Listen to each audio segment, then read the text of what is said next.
여보세요? 여보세요? 아들? 아버지, 어디십니까? 숙소지롱? 숙소이십니까? 오늘도 고생하셨네요, 아버지. 오늘도 고생했어? 네, 식사는 드셨어? 응? 식사. 배불러 죽겠어? 그러셔? 아버지, 음, 인터뷰 가능하십니까? 인터뷰. 인터뷰? 네, 그래야? 네, 인터뷰 좀 하겠습니다. 아버지, 응? 우리 아버지께서, 이제 제가 학생들한테 이제 7, 80년대 경제 개발을 가르쳐야 되는데, 이제 여기에 80년대 경제도 나오잖아요. 응? 그래서 여기 보면은 이제 막 산업 발달을 위해서 이제 산업 몇 군들이 나오는데 이제 응? 아버지도 80년대 때 이제 중동 가셨잖아요, 중동. 그렇지. 그때 그때가 이제 아버지가 쿠웨이트를 가신 거죠. 그렇지. 언제 가셨나요, 아버지? 몇 살 때? 26, 여섯? 일곱, 음, 일곱, 여섯인가 모르겠다. 음, 27에 갔나 보다. 27. 군대에서 제대하고 바로 갔어? 그럼 갔다가 언제 오신겨? 26, 제대했으니까 26인가, 27인가? 하여튼, 바로 갔어. 80년도 1월 달에 갔어? 80년도 1월에 음, 갔다가 83년에 오셨다가 80, 1월에 갔다가 80, 3년, 83년 12월에 음, 들어왔다가 84년 4월에 네. 다시 또 나갔지. 1년간 국내에 있다가 1년 안 있었는데 또 갔다가 84년 12월에 다시 들어왔지. 가서 가서 무슨 일을 하신 거예요? 그 나라 발전소 음, 도하 쿠웨이트 도하 파워 스테이션이라고 네. 발전소 전기 생산하는 발전소 음, 바닷물을 끄집어들여서 음, 터빈을 돌려가지고 음. 발전을 일으키는 그럼 그때 발전소졌지 발전소. 그럼 다 한국 분들이 가서 일하셨겠네? 그럼 그때 그럼 아버지께서는 쿠웨이트에 왜 가신 거예요? 쿠웨이트 왜 갔냐고? 음. 돈 벌러 갔지. 먹고 돈 살려니까. 그, 얼마 줬는데 그때?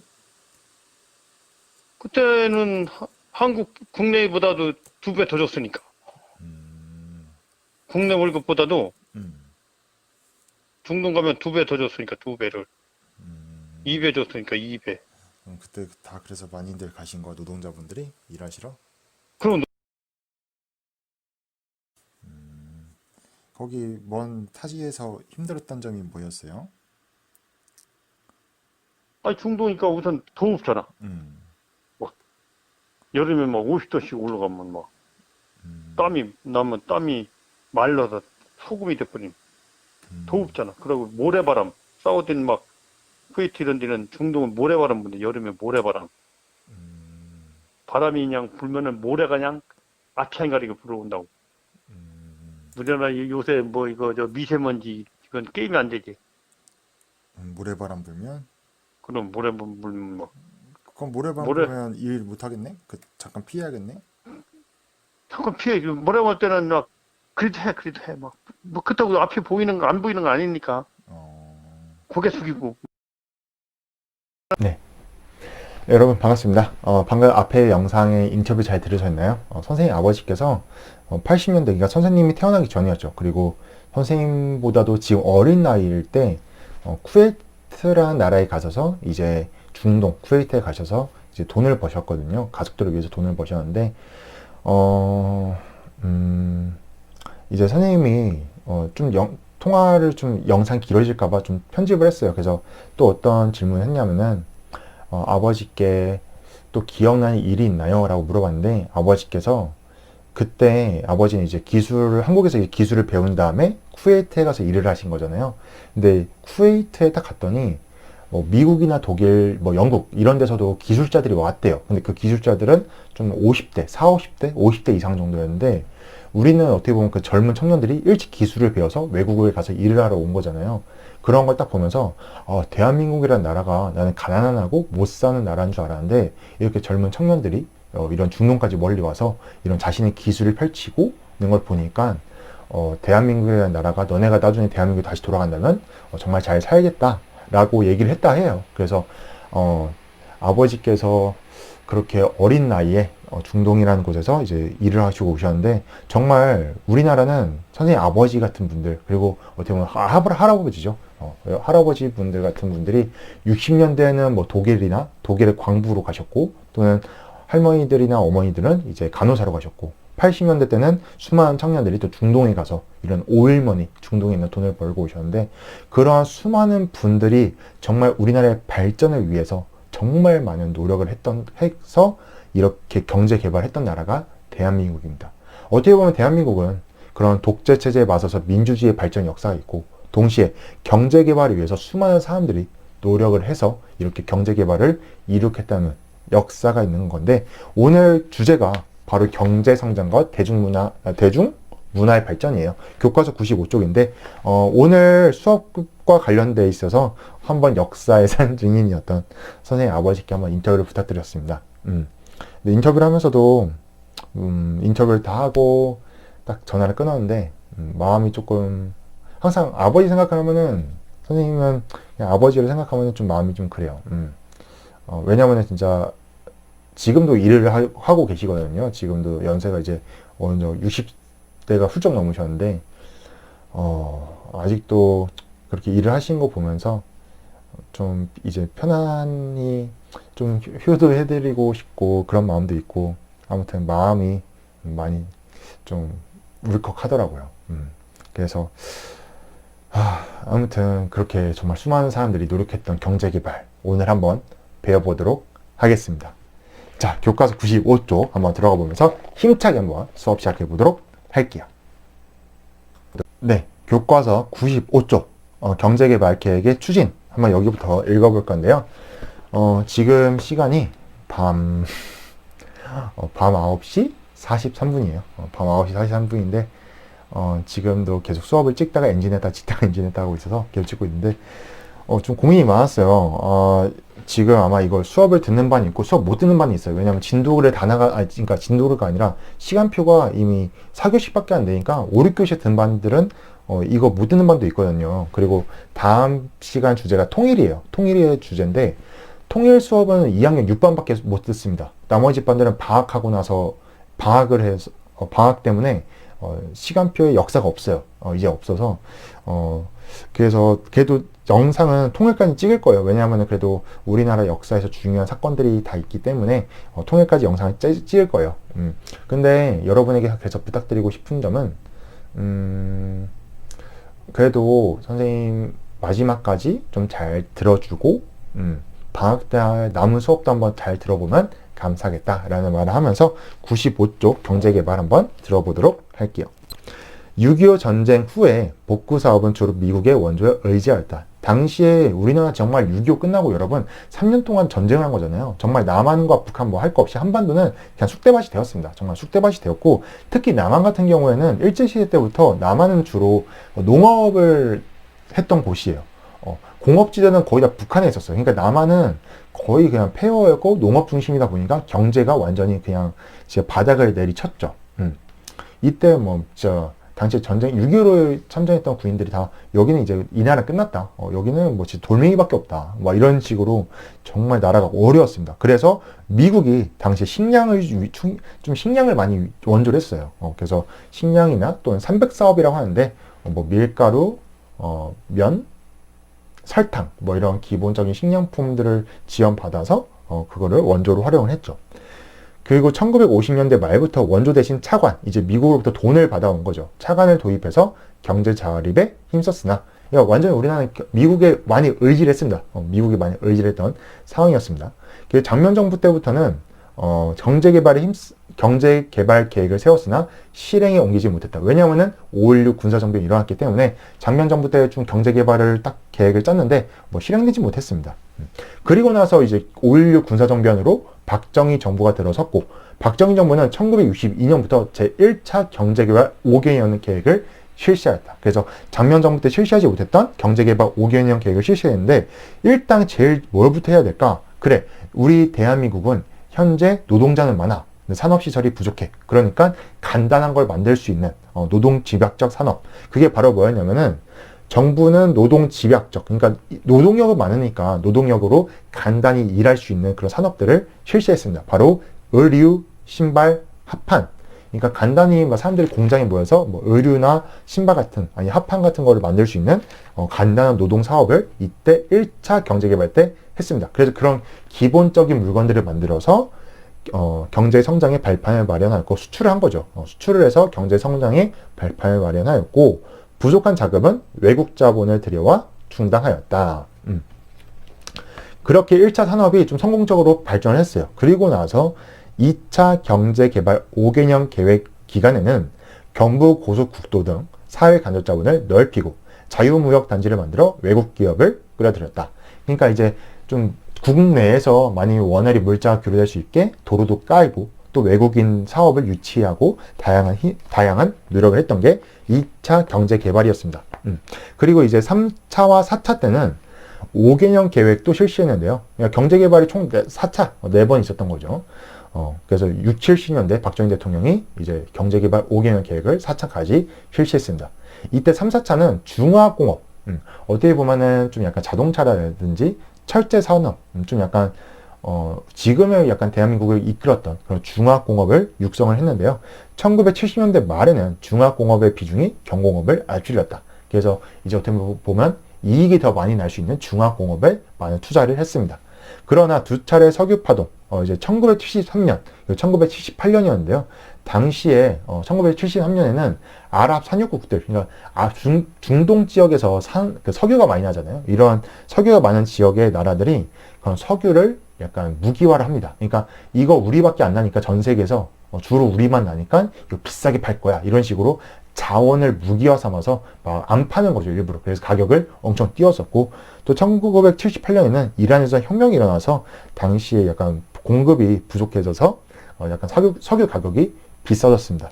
이때 좀 약간 우픈 이야기도 있어요. 박정희 대통령이 이때 석유 파동이 겪으면서 석유 가격이 워낙 비싸지니까 우리나라 공업이 석유가 안 들어오니까 막 휘청휘청거립니다.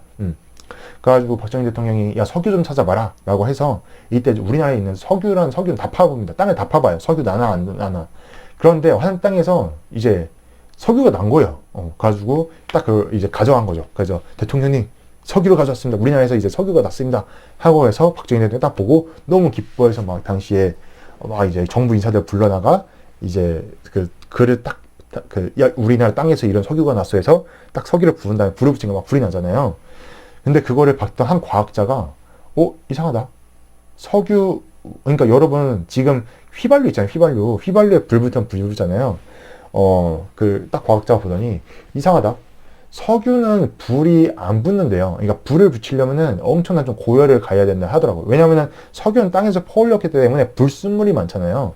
그러니까 우리가 쓰는 기름, 휘발유라든지 뭐 경유 이런 거는 그런 불순물을 다 제거하고 난 순수한 그런 에너지 자원인데 방금 땅에서 퍼올린 거는 이렇게 쉽게 불을 못 붙인대요. 과학자가 딱 보고는 이상하다. 저렇게 쉽게 불 붙으면 석유가 아닌데 저 휘발유나 뭐 디젤, 경유인데 그래가지고 알고 봤더니 일제시대 때 만들어 놓은 그런 기름 창고였던 거죠. 휘발유 창고였는데 이 땅을 파다가 우연히 그걸 판 거죠. 그래서 거기서 이제 석유가 나왔다고 착각을 해서 이제 그런 우픈 이야기. 그만큼 우리나라가 석유가 안 나잖아요. 그러니까 그런 석유가 얼마나 간절했는지. 지금도 여러분 우리나라 석유 가격 휘청휘청 될 때마다 나라가 휘청휘청해요. 진짜 그래서 지금 우리나라는 뭐 자연 그런 어떻게 보면 석유 대체 자원을 빨리 찾고 있는 실정이죠.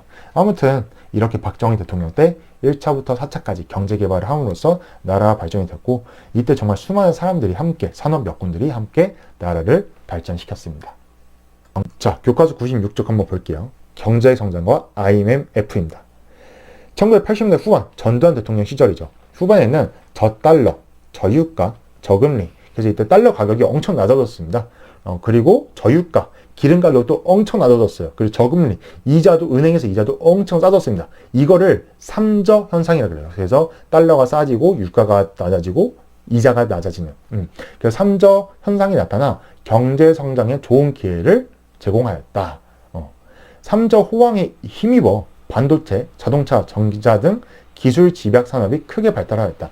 여러분 만약에 나중에 수능 풀잖아요. 이 3저 호황이라는 단어가 나오면 무조건 전두환 시절입니다. 전두환 대통령 시절에 3저 호황이라고 해서 전 세계가 막 잘 샀던 시절이 있었어요. 이때 이 3저 호황에 힘입어서 우리나라도 반도체, 자동차 사업 등 크게 발달을 했습니다. 그런데 이제 문제는 그 이후였죠. 1995년 1인당 국민소득이 1만 달러를 넘었고 1996년에는 경제개발기구 OECD에 가입했습니다. 그러니까 1960년대부터 경제개발에 성공을 했고 80년대 3저 호황을 힘입으면서 1990년대 초반에 우리나라가 엄청 잘 살았습니다. 하지만 잘 살았던 게 아니었습니다. 그러나 일부 대기업의 과도한 부채와 도산, 그러니까 우리나라 경제개발이 막 잘 되니까 기업에서 무리한 투자, 뭐 물건을 너무 많이 만들었습니다. 그러니까 이때 외국 투자자의 자금 회수 등으로 외환 위기, 정말 충격적인 사건이었죠. 그러니까 기업들이 당시에 막 외국 기업, 그러니까 그 달러를 막 갖다가 막 썼거든요. 우리나라 외국 그런 은행들한테 달러를 빌려다가 그걸 막 기업한테 풀고 막 우리 기업은 막 그 돈으로 막 많이 사용을 했습니다. 투자도 막 과감하게 하고 산업시도 많이 만들고. 그런데 이제 그 달러를 갚을 때가 왔는데 우리나라에 달러가 없는 거예요. 너무 많이 써가지고. 그러니까 이때 외환 위기, 우리나라에 달러가 부족해지는 그런 외환 위기를 맞이했는데 혹시 그 IMF를 좀 자세히 알고 싶은 친구는 국제부도의 날 영화 한번 보시길 바랍니다. 1997년 말 국제통화기금으로부터 국제금융을 받았다. 그래서 IMF, 이제 우리나라 돈이 없으니까 국제통화기금에서 구제금융을 받았죠. 근데 문제는 IMF가 돈을 빌려주는 게 아니라 돈을 빌려주는 것과 동시에 우리나라의 경제를 간섭하기 시작해요. 그 간섭의 결과 부실 기업과 금융기관 등 강도 높게 구조조정하여 2001년에 국제통화기금에서 빌린 돈을 모두 갚을 수 있었다. 하지만 이 과정에서 많은 사람들이 일자리를 잃고 비정규직이 늘어났다. 그러니까 IMF가 돈을 빌려주는 순간 우리나라의 경제 간섭을 하면서 너네 막 비정규직 만들어. 너네 막 뭐 일자리 구조 조정이라든지 그런 경제 막 전반적으로 많이 간섭을 하게 되면서 약간 이때부터 청년 취업 문제, 빈곤 격차, 뭐 일자리 문제 이런 게 생기기 시작했죠. 그리고 최근 들어 그런데 그걸 빠르게 극복했던 게 바로 여기 있는 금모으기 운동. 선생님도 이제 엄마 아빠 손잡고 쫄래쫄래 가가지고 이렇게 그 황금 열쇠 같은 거 막 맡기고 그랬거든요. 정말 우리나라는 정말 대단한 것 같아요. 정말 온 국민들이 위기일 때마다 하나로 돼서 이렇게 똘똘 뭉쳐서 위기를 극복하는데 정말 그런 대단한 국민성을 가지고 있죠. 최근 들어 칠레를 비롯한 여러 국가와 자유무역 협정 FTA를 체결함에 따라 시장 개방의 속도가 더욱 빨라졌고 산업 구조도 전자, 반도체, 자동차, 조선 등 첨단 산업을 중심으로 재편하고 있다. 반면 농축산물 개방이 확대되면서 농업민들의 어려움이 증대되고 있다. 왜냐면은 막 미국 같은 데 옥수수 엄청 많이 나잖아요. 그런데 막 싸게 들어오니까 농민들은 좀 어려운데 반면 근데 FTA를 하면서 이제 FTA가 뭐냐면은 관세를 안 매기는 거거든요. 그러니까 예를 들어 삼성 핸드폰을 만들었어요. 이거를 저희 칠레한테 팔아. 칠레한테 만약 팔면은 이 세금이 붙잖아요. 세금이 이제 우리나라도 여러 번 막 외국에서 물건 살 때 관세라고 해서 세금이 붙거든요. 그러니까 국민들이 외국에 있는 물건 사면은 세금이 좀 더 세금이 붙어서 비싸지니까 그냥 우리나라 물건 그냥 세금 좀 적은 거는 세금 없는 거를 사자 이러는데 외국 물건 세금 없이 들어오면은 당연히 이거 살 거 아니에요. 만약에 같은 가격인데 얘가 훨씬 더 좋아 외국 게 좋아 그럼 외국 거 사잖아요. 그러니까 그러니까 어떻게 보면은 FTA를 체결하는 게 우리나라가 만약에 외국에다 수출을 할 때는 장점도 있지만 반대로 농산품 같은 게 우리나라 수입이 들어오는데 세금이 안 붙고 들어온다. 그럼 우리나라 사람들 입장에서는 훨씬 싼 걸 찾다 보니까 시장에서 우리나라 국산품들이 밀릴 수 있죠. 그러니까 약간 FTA 체결에 장단점이 있다라고 생각하시면 돼요. 어떤 물품들은 이득이겠지만 어떤 물품들은 또 손해일 수 있다. 그러니까 이거는 약간 근데 FTA는 국제화 시대에 그래도 어떻게 잘 조정해서 빨리 잘 맺어내면 좋겠다. 잘 활용을 하면 좋은 제도인 것 같아요. 물론 거기에 따른 문제는 잘 보완을 해야죠. 자, 97쪽 한번 볼게요. 이제부터 경제개발에 그럼 이렇게 과도하게 잘 성장했던 우리나라 경제개발의 문제는 뭐가 있나 볼게요. 경제가 성장함에 따라 도시가 인구에 집중되어 주택난 지금 너무 심하죠. 갑자기 너무 와닿는 문장이어서 주택난, 교통난, 과밀학급. 선생님 어릴 때 한 반에 50명? 한 40명? 오전반 오후반이 있었어요. 그때 오전반 오후반이 있어서 선생님 초등학교 때 국민학교 때였죠. 국민학교 때 오후에 학교에 갔어요. 왜냐면 한 교실을 두 반이 같이 있었어요. 그러니까 하나의 교실을 두 반이 같이 있었어요. 학생 수가 너무 많으니까 한 교실을 막 1학년 1반, 1학년 9반 막 이렇게 했었거든요. 그래서 저희는 오후에도 학교 간 적도 있었어요. 그리고 실업 등 여러 문제가 나타났다. 그러니까 당시에 막 60, 70년대에 막 경제 개발을 하면서 공장을 지으면서 사람들이 다 공장 쪽으로 가면서 도시에 인구가 밀집된 거죠. 정부가 도시 문제를 해결하기 위해 노력하는 동안 도시와 농촌의 소득 격차는 점점 커졌다. 이에 도시보다 낙후된 농촌을 개발하고자 새마을운동이 일어났다. 선생님이 또 아버지께 새마을운동 어땠냐고 여쭤봤는데, 뭐 농업 같은 데 이런 초가집들이 많잖아요. 그 초가집들도 많고, 막 비포정도로도 있으니까 사람들이 불편하잖아요. 그래서 막 정부에서 초가집도 기아집으로 바꿔주고, 뭐 이렇게 도로도 이제 깔아주고, 뭐 다 같이 사람들이 막 돌아가면서 일을 열심히 했다 하더라고요. 막 그런 식으로. 그런 식으로 농촌을 좀 개발한 사업이 바로 새마을운동이었죠. 그러다가 1970년대 후반 건강보험제도 도입을 시작으로 국민연금제, 기초생활보장법 등이 시작되었다. 어떻게 보면은 이때부터 약간 소외 계층들을 위한 이런 사회복지제도가 도입이 되었다라고 보시면 됩니다. 그러나 국민 모두에게 골고루 혜택이 돌아가는 복지체제는 아직 이르지 못하고 있다. 그렇죠. 어떻게 보면은 모든 사람들이 혜택이 좀 약간 골고루 돌아가는 보편적인 복지? 그러니까 약간 우리나라는 아직은 선택적 복지가 많죠. 선택적인 복지 정책이 좀 많이 있죠. 한번 이것도 여러분 생각해 보세요. 최근에 왜 코로나19로 인해서 기초생활수급 국가 비상 자금을 줬잖아요. 1차 때는 단 한 도 줬는데 2차, 3차를 겪으면서 그러니까 소상공인들, 정말 코로나19로 어려움을 겪는 사람들에게 위로를 주고 있잖아요. 근데 어떤 사람들은 1차 때처럼 그냥 전 국민이 다 줘야 된다라는 사람이 있는데, 이런 것도 한번 여러분이 논의해 볼 만한 논제죠. 한번 생각해 보세요. 나야 어떤 정책이 더 올바른 것일까? 내 생각에는. 이건 사람마다 다르니까. 한편 경제 성장의 역군이었던 노동자들은 저임금, 장시간 노동에 시달렸다. 1970년대 전태일 분신 사건 이후, 정말 선생님 한번 수업 때 한번 얘기했을 거예요. 이때 노동법을 당시 모든 자본가들은 지키지 않았고, 이때 노동자 대표였던 전태일 씨가 노동법을 지켜라 하면서 당시에 청계천 앞에서 자기 분신 자살을 하셨는데, 이때 전 사회가 충격이었어요. 노동자들이 저렇게 살기 힘들었구나 알게 됐고, 이렇게 노동자들에 대한 관심이 이제 쏠리게 되었죠. 그리고 1987년 6월 민주항쟁 이후 노동운동을 비롯한 사회운동은 물론 환경, 여성, 인권, 평화 등을 기치로 내건 시민운동이 전개되었다. 그러니까 6월 민주항쟁 이후로 민주주의가 더욱더 발전이 되면서 그런 소외받던 사람들이 자신의 목소리를 내세우는 이러한 사회적인 변화가 있었고요. 교과서 94쪽 선생님이 그때 지난번에 수업 때 설명 안 했는데 간단하게 또 경제개발에 대한 이야기가 있는데, 김영삼 대통령 때 실시했던 가장 중요한 정책 중 하나가 금융실명제예요. 1992년 금융실명제가 있는데, 이 직에 뭐냐면은 이제 금융거래 할 때는 자기 이름과 명의를 해야 된다. 지금은 당연하잖아요. 그전엔 그러지 않았어요. 그러다 보니까 막 약간 자기 세금을 탈피하기 위해서 가짜 이름을 만든다든지 막 이런 식으로 약간 금융을 장난치는 게 많았는데, 김영삼 대통령이 금융거래할 때는 자기 명의를 해야 된다라는 금융실명제를 이때 실시를 했습니다. 그래서 김영삼 때 금융실명제도 실시했다라는 것 기억하시면 좋겠습니다. 그래서 오늘 이렇게 경제개발까지 잘 배웠습니다. 감사합니다, 여러분.